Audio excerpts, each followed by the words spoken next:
Een van die heel belangrikste gevolge van sonde is skaamte en skande.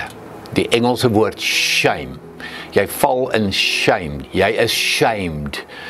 Die dief wat steel en slag en uitroei, beroof jou van vryheid en hy sit jou in skaamte.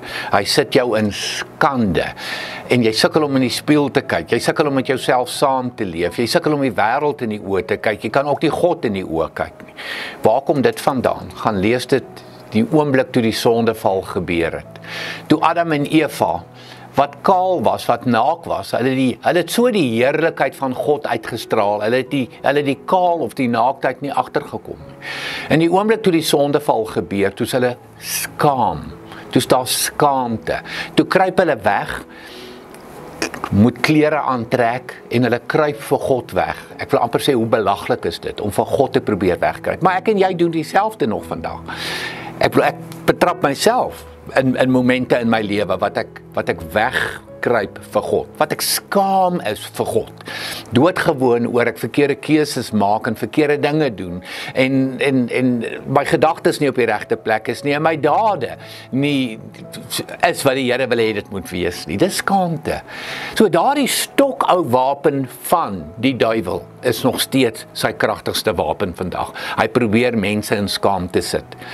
Nou, Christine Kane is 'n vrou wat seksueel misbruik is as kind.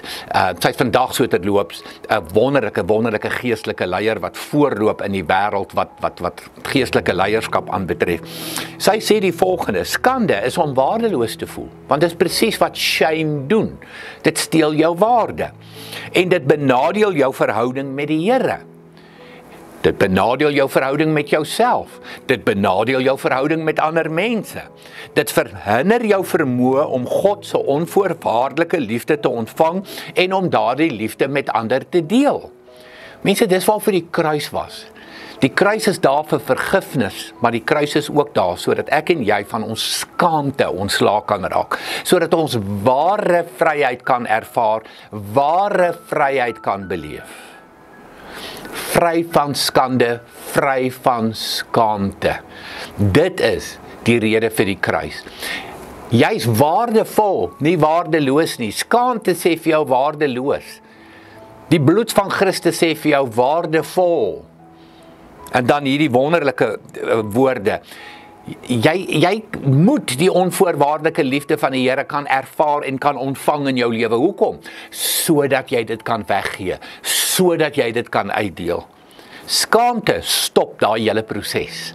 So kom ons laat dit nie langer toe in ons lewe nie. Kom ons erken skande en skaamte in ons lewe. Kom ons sê vir die dief wat steel en slag en uitroei, weet jy, daar was 'n kruis. Kom ons herinner hom daaraan. Kom ons herinner onsself daaraan.